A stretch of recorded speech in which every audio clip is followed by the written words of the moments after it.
선교주일 복의 통로 말씀을 전하기 전에 먼저 우리 준비된 화면을 한번 보겠습니다. 동문교회 선교주일 우리 선교사님들 간단하게 좀 소개를 하겠습니다. 아시는 분 다 아시지만 먼저 우리 베트남 김은주 선교사님, 화면은 잘 안 보이실 거예요. 그렇죠? 근데 사진 좀 보시면 될 것 같고요. 오래되셨죠? 결혼 전에 20대 처녀 선교사님을 파송해 주셨습니다. 그래서 지금 베트남에서 성경학교 통역사역을 하고 있고요. 한인교회와 토요일 한글학교 교사 사역, 이렇게 한국어, 베트남어 이런 여러 가지 일들 가르치는 일들을 하고 계시고요. 남편이시는 우리 야민 선교사님은 이제 지금 총신대 신학대학원에서 한국에 와 있습니다. 그래서 글로벌 MDB라고 외국인들을 대상으로 해서 MDB 과정을 하고 있습니다. 그래서 지금 과정 중에 있고 작년에 제가 만났을 때 물어보니까 이제 여기서 과정을 마치고 또 목사 안수를 받아서 베트남에 돌아가서 또 아버지 교회 말고 또 다른 교회를 개척하겠다라고 말씀을 하셨어요. 그러면 또 이제 우리 김은주 선교사님 같이 또 새롭게 또 개척한 사역도 하게 될 것 같습니다. 그래서 보시고 기도해 주셨으면 좋겠고요. 그 다음 보겠습니다. 캄보디아 천준상 이수경 선교사님. 우리 성도님들 아시겠죠? 저는 안 가봤지만 동문교회 센터가 있죠. 센터를 중심으로 현지 리더 양육 사역을 합니다. 보니까 캄보디아가 주로 이런 사역을 많이 합니다. 기존 기성세대들에게 복음 전하기 쉽지 않아요. 나중에 말씀드리겠지만 이 킬링필드 사건을 거치면서 그걸 거쳤던 세대들은 이 상대방 외국인 또 다른 사람들에 대한 불신이 상당히 큽니다. 그래서 보통 선교사님들은 이 센터를 중심으로 아이들, 중학생들 이때부터 이제 센터에서 숙식하면서 한국식 제자 훈련을 시켜서 리더로 양육을 시킵니다. 아마 천주상 선교사님 이렇게 진행이 됐던 것으로 보고 있고요. 그래서 이제 현재 리더 양육 사역을 계속하고 계시고 또 5곳의 예배처소에서 선교 사업을 감당하고 계시고 노숙인 사역과 또 코로나로 인한 어려움을 처해 있는 가정들을 그렇게 지원하는 사역을 하고 계십니다. 지금 안식년으로 한국에 들어오셨다가 이 코로나 상황이 계속 안 좋기 때문에 지금 출국을 못하고 계십니다. 지금 한국에 계시긴 하는데요. 계속해서 캄보디아 사역을 위해서 기도해 주실 부탁을 드리겠고요. 그 다음 필리핀, 우리 이제 두 분은 이제 파송 선교사님이고 이 필리핀 또 일본은 우리 협력 선교사님입니다. 우리 금동철 김상희 선교사님이시고 현지 교회 순회 사역을 하고 계시고 또 교회 건축이 돼서 예배에 또 사역을 하고 계시고 학교 집회, 도시교회 개척 사역, 또 코로나19 비상식량 지원 사역이시고 이 지역에 상당히 또 영향력 있는 선교사님으로 또 제가 아는 분도 잘 알고 계시더라고요. 그래서 우리 금동철 김상희 선교사님을 위해서 기도해 주시고요. 마지막 일본의 김세진 윤선영 선교사님입니다. 일본 교토에 계시고 주일 예배, 찬양 사역, 영상 사역 주로 찬양 사역 중심으로 하고 계시는 것으로 알고 있고요. CTS 라디오 조이 선교 라디오 방송 진행도 하고 계십니다. 가까운 곳에 계시긴 하지만 일본도 지금 코로나 상황이 그렇게 좋지는 않습니다. 그래서 네 분의 네 가정의 선교사님을 잠깐 소개를 해드렸습니다. 방금 보신 대로 우리 교회는요 지금 두 가정을 선교사로 파송하고 있습니다. 그래서 보통 선교사님만 선교사님 이렇게 얘기하는 게 아니라 보통은 부부를 다 선교사님으로 이렇게 이야기를 합니다. 왜냐하면 가정이 파송되는 거기 때문에 가정 자체가 선교사님이죠. 그래서 우리 김은주 야민 선교사님 그리고 천준상 이수경 선교사님은 저희 교회가 파송한 주 파송 선교사님입니다. 그리고 두 가정은 후원을 하고 있죠.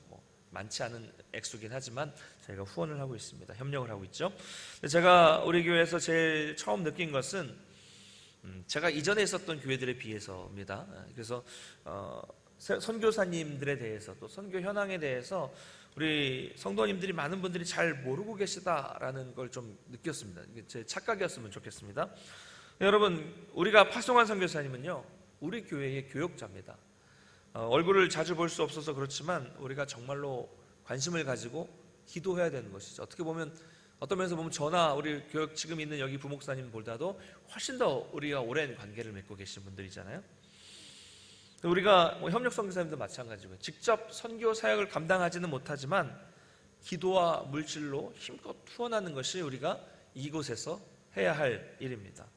지금은 코로나가 어렵지만 사실 매년 이 파송 선교사님의 사역지, 선교지에 단기 선교팀도 좀 방문을 하고 또 교회 성도님들도 좀 이렇게 두루두루 지나다니면서 방문을 하면서 그런 교제하는 것도 사실 필요합니다. 문화도 다르고 언어도 다르고 기후도 다른 곳에서 우리가 가서 할 수 없는 일들을 직접 그 가정에 뛰어들어서 사역을 하시는 분들이기 때문에 우리는 더 많은 관심을 가져야 되는 것이죠. 어떤 분들은 이렇게 말씀하세요. 아니 목사님, 요즘같이 어려운 때에 우리도 먹고 살기 힘든데 왜 그렇게 외국으로 선교하는 일에 힘써야 됩니까? 먼저 우리 자식들부터 먹여야죠. 이 대한민국 땅 안에도 아직 복음 듣지 못한 사람들 낙도 오지 얼마나 많은데요. 그런데 제쳐두고 해외 선교로 나가야 됩니까? 이렇게 말씀하신 분도 있고요. 또 어떤 분들이 이렇게 말씀하시는 분도 있습니다. 아니 목사님, 중국이나 저 일본 그들이 평소에 우리나라에 하는 것들을 좀 보세요. 저는 그런 사람들에게는 별로 이 복된 소식을 전하고 싶은 마음이 들지 않습니다. 마치 요나가 원수인 니느웨 사람들에게 복음 전하기를 죽기보다 싫어했던 것처럼 말씀하시는 분들이 계십니다. 물론 이분들의 말씀이 다 일리 있는 말씀입니다. 그러나 가만히 보면 그런 분들은 대부분 국내 선교에도 관심이 없으신 분들이 많이 있다는 것이죠. 그리고 그렇게 생각하시는 것이 맞는 말 같기는 하지만 사실은 지극히 인간적인 생각입니다. 왜냐하면 예수님은 성경에서 아주 확실하게 분명하게 선교에 대해서 명령을 하셨기 때문입니다. 우리 마태복음 28장 18절에서 20절까지 말씀을 한번 같이 보시겠습니다. 유명 말씀이죠. 18, 19, 20절 함께 읽겠습니다. 시작. 예수께서 나와 말씀하여 이르시되 하늘과 땅의 모든 권세를 내게 주셨으니 그러므로 너희는 가서 모든 민족을 제자로 삼아 아버지와 아들과 성령의 이름으로 세례를 베풀고 내가 너희에게 분부한 모든 것을 가르쳐 지키게 하라. 볼지어다 내가 세상 끝날까지 너희와 항상 함께 있으리라 하시니라. 아멘.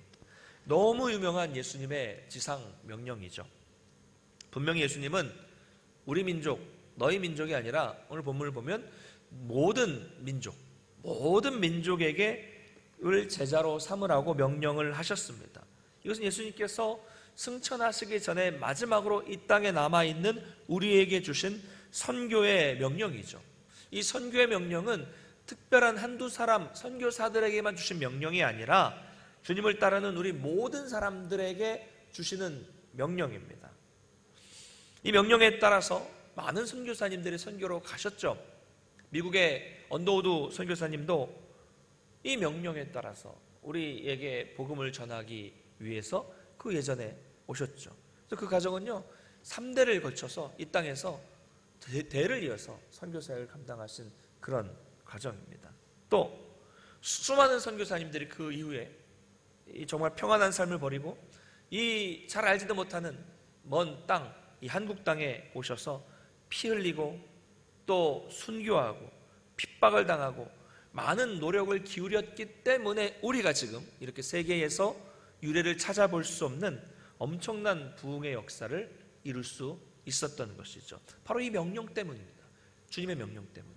그러므로 우리가 내 민족, 내 나라만 생각한다면 그것은 아주 이기적인 생각이고 이 예수님의 아주 중요한 핵심적인 명령에 순종하지 않는, 불순종하는 그런 죄를 범하게 된다는 것을 우리가 기억할 필요가 있는 것이죠.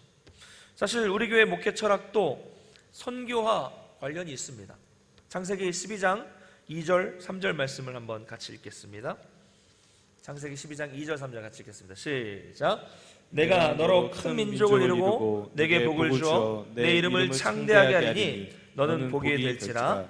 너를 축복하는 자에게는 내가 복을 내리고 너를 저주하는 자에게는 내가 저주하리니 땅의 모든 족속이 너로 말미암아 복을 얻을 것이라 하신지라. 아멘. 자, 하나님은 첫 번째 뭐라고 말씀하십니까? 이전에 내가 너에게 복을 주겠다, 내가 복을 줄 거다, 창대하게 할 거다라고 말씀을 하십니다. 그리고 둘째, 땅의 모든 족속이 너로 말미암아 아브라함을 통해서 복을 받게 될 것이다 라는 약속을 하십니다.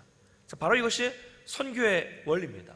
하나님은요 먼저 한 사람 혹은 한 가정, 한 민족, 한 공동체를 선택하십니다. 그리고 그 사람, 그 공동체에게 복을 부어 주십니다.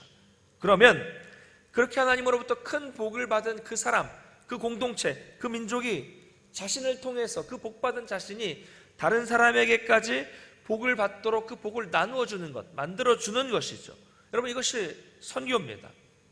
우리가 과거의 선교사님들의 정말 엄청난 희생적인 선교를 통해서 이 복된 만남을 갖게 된 것처럼 우리도 다른 민족에게 이것을 전해주는 축복의 통로가 되어야 하는 것입니다. 이것은 너무나도 당연한 일이죠. 그래서 이에 대해서 오늘 시편은 이런 내용들을 아주 잘 보여주고 있습니다. 오늘 이 시편을 보면 이 복으로 시작을 해서 복으로 끝이 납니다. 오늘 보면 1절 말씀을 같이 한번 읽어보겠습니다. 1절, 시편 67편 1절 같이 한번 읽겠습니다. 시작. 하나님은 우리에게 은혜를 베푸사 복을 주시고 그의 얼굴빛을 우리에게 비추사. 아멘. 아멘.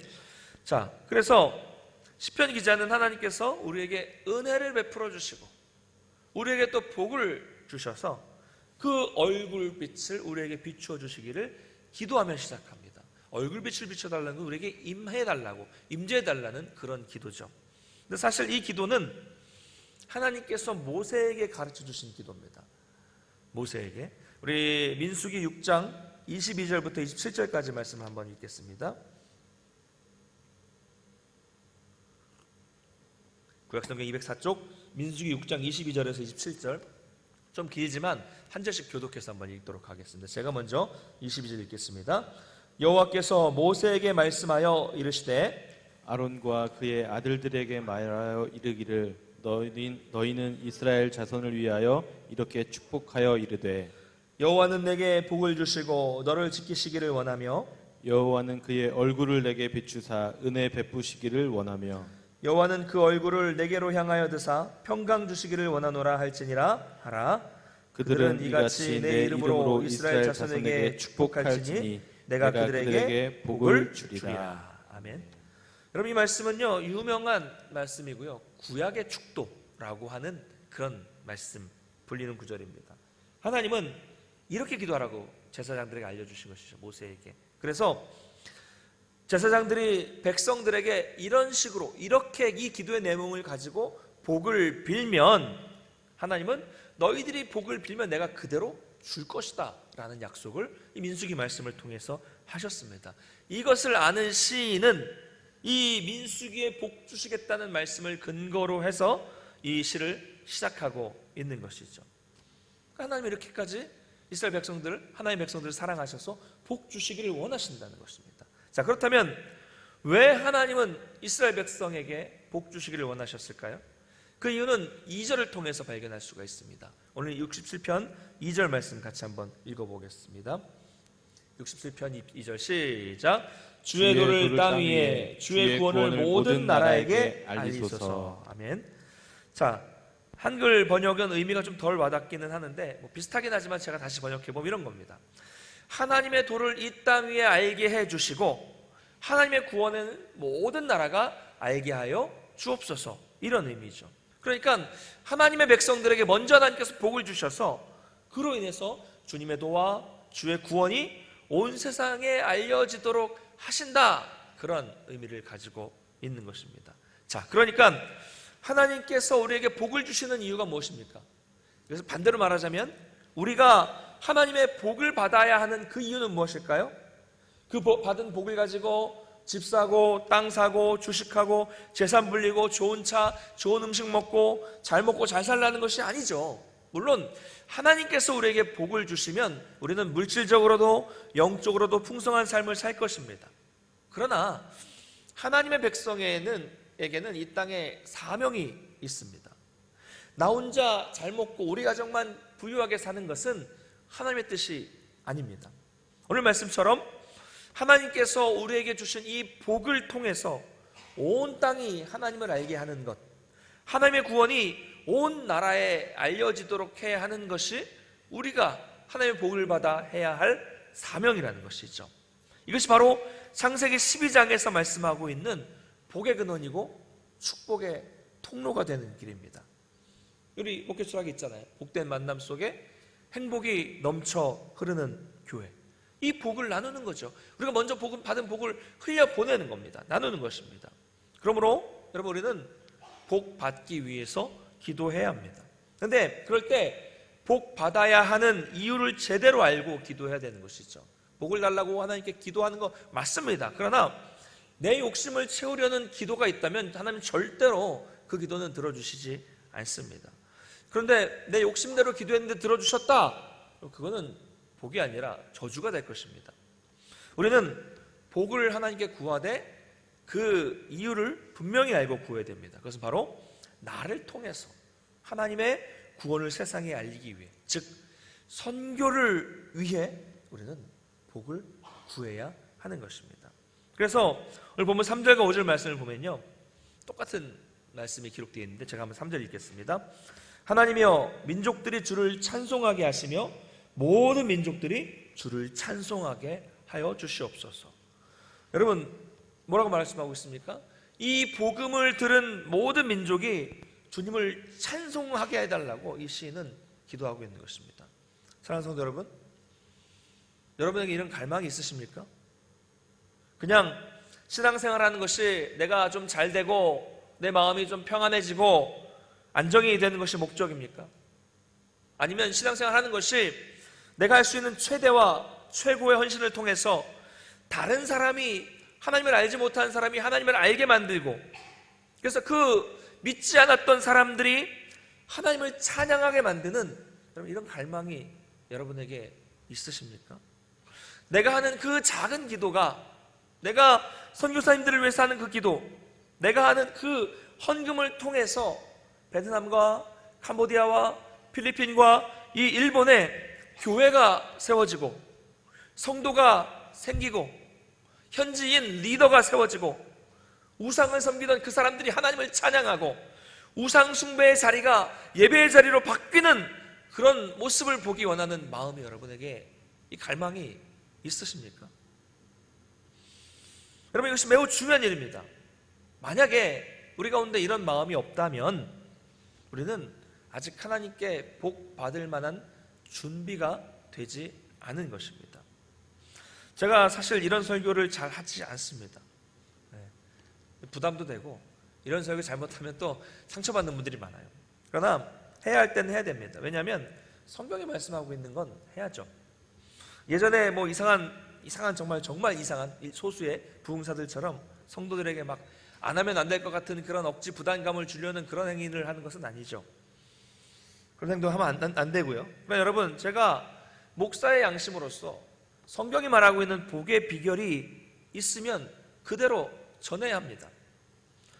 물질이 우상이 되어서 자기가 움켜쥐려는 이 세상의 풍조 속에서 성도들까지도 그런 풍조 속에 휘말려 있는 그런 상황 속에서 담대하게 전할 필요가 있기 때문에 그런 필요성이 있을 땐 전해야 하는 것입니다. 주 안에서 사랑하는 성도 여러분 진정으로 하나님의 복 받기를 원하십니까? 아니에요? 네, 다시 한번 여쭤보겠습니다. 진짜 하나님의 복을 받기를 원하십니까? 할렐루야. 그렇다면 가장 먼저 기도할 것이 있습니다. 그건 뭐냐면, 나로 인하여 세계 열방의 사람들이 하나님을 알게 되고 하나님을 그들이 찬양하게 되는 모습을 보게 해달라는 이 기도를 하나님께 먼저 올려드리시기를 바랍니다. 우리가 여러분 선교 헌금을 하는 것도 이런 마음으로 해야 하는 것입니다. 그냥 해야 한다고 하니까 뭐 이렇게 하는 게 아니라 정말 이런 간절한 마음을 가지고 해야 되는 것이죠. 물론 이게 쉬운 일은 아니에요. 한국인도 아니잖아요. 그렇죠? 모르는 나라 사람이잖아요. 거기 어디 붙어있는지도 모르겠고 이름도 몰라요. 성도 몰라. 그렇죠? 그런 사람들을 위해서 하는 거잖아요. 그런 사람들을 위해서 내가 피땀 흘려 번 돈을 헌금을 한다는 것이 사실 쉬운 일은 아닙니다. 그런 생각을 하면. 그러나 헌금은 하나님께 드린다는 마음으로, 그리고 하나님의 일을 위해서 내가 이 일을 한다, 이 헌금을 한다, 기도를 한다 라고 생각하면 가능합니다. 여러분, 하나님은 저와 여러분이 복의 근원, 축복의 통로가 되기를 원하십니다. 그래서 다른 사람들에게 복음을 전해주는 사람이 되는 것을 매우 기뻐하십니다. 여러분, 다른 것은 제가 강조하지 않겠지만 감히 여러분께 권면하고 단언하겠습니다. 선교는 복의 비결입니다. 할렐루야. 선교가 복의 비결입니다. 하나님이 가장 좋아하시는 것이고 사탄이 가장 싫어하는 것이죠.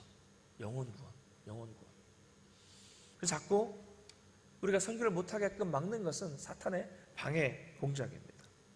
여러분, 하나님은 하나님의 일을 위해서 자신의 시간과 물질과 헌신을 아끼지 않는 사람을 결코 외면하지 않으시고, 우리가 하나님의 일을 할 때 하나님께서 그 사람의 모든 것을 책임져 주실 것을 믿습니다. 할렐루야. 원하기는 하나님의 축복의 통로가 되어서 귀하게 사용될 수 있는 우리 모든 성도님들이 되시기를 주님의 이름으로 축원합니다. 우리 이어서 6절과 7절 말씀을 같이 한번 읽겠습니다. 6절 7절 같이 읽겠습니다. 시작. 땅이 그의 소산을 내어 주었으니 하나님 곧 우리 하나님이 우리에게 복을 주시리로다. 하나님이 우리에게 복을 주시리니 땅의 모든 끝이 하나님을 경외하리로다. 아멘. 땅이 소산을 내었다는 말은 하나님께서 많은 풍성함들을 허락해 주셨다라는 의미입니다. 7절 마지막에도 보면 다시 하나님이 그런 우리에게 복을 주신다라고 말씀을 하고 있습니다. 자, 오늘 말씀을 보면 1절과 또 6절과 7절에 계속 반복되는 말씀이 있죠. 뭡니까?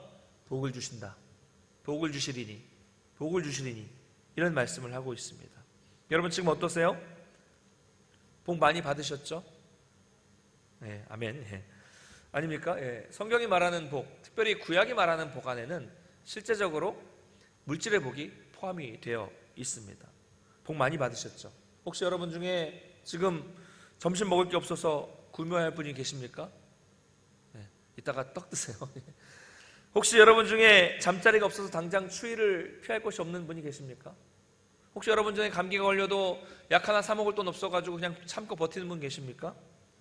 여러분, 우리가 정말 감사한 것은 우리나라에 복음이 전파되고 부흥하면서 하나님께서 우리 민족에게 엄청난 물질적 복도 함께 허락해 주셨다는 점입니다. 그렇죠? 정말 감사합니다.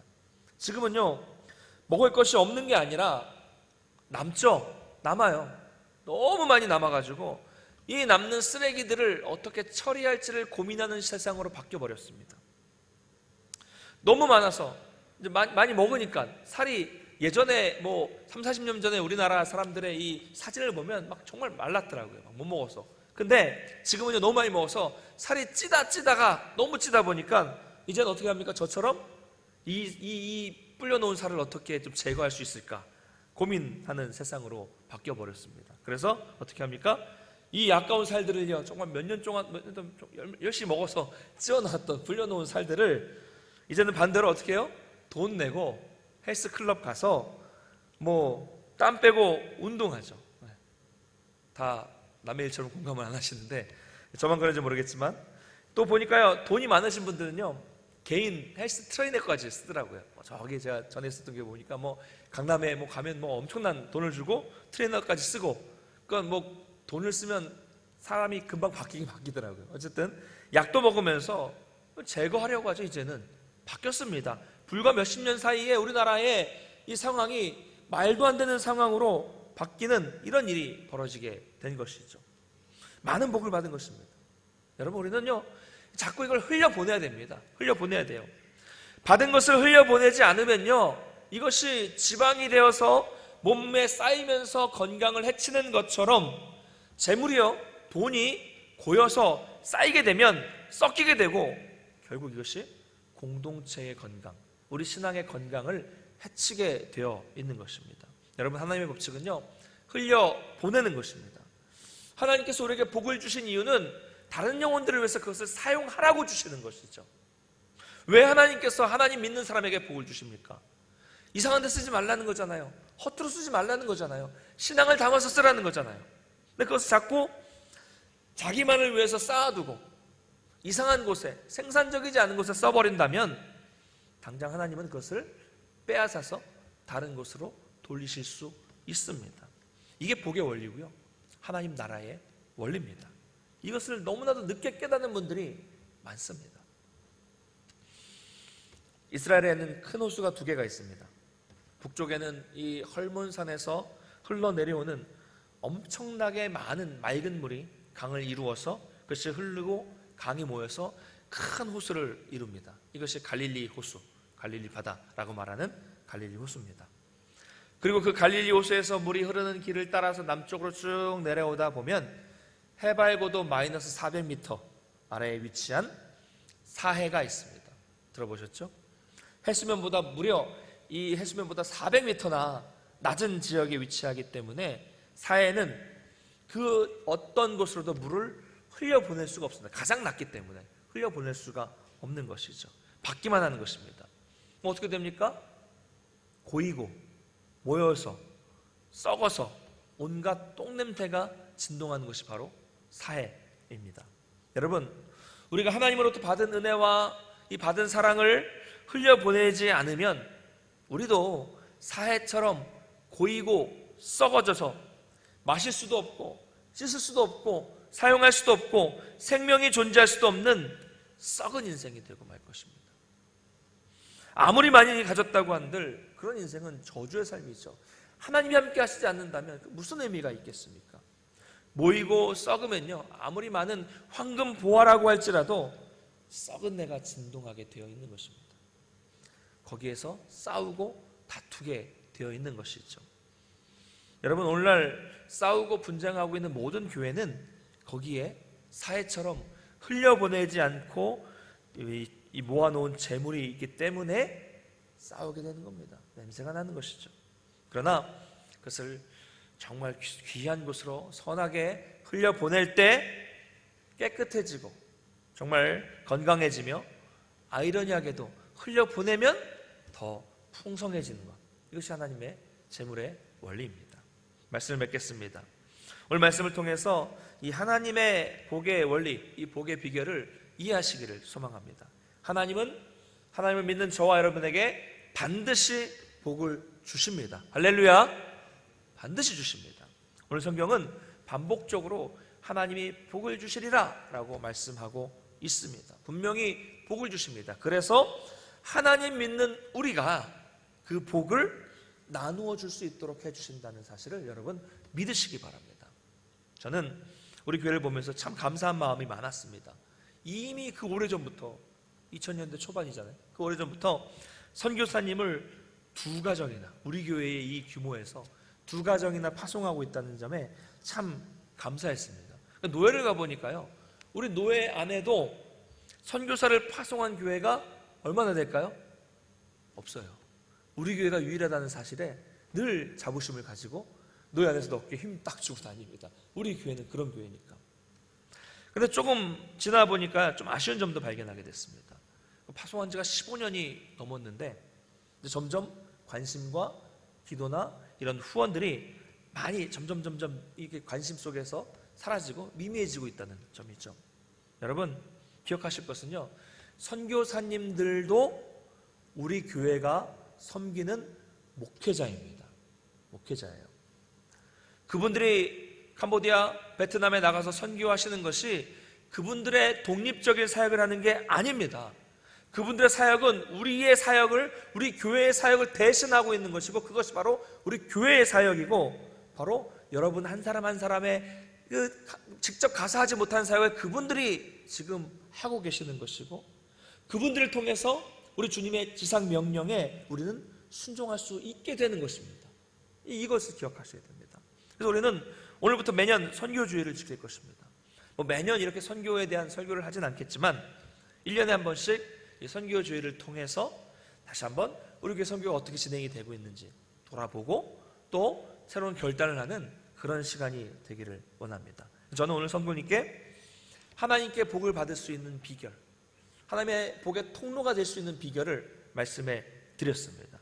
사랑하는 성도 여러분, 감히 말씀드리겠습니다. 선교하는 성도는요, 절대로 침체되지 않습니다.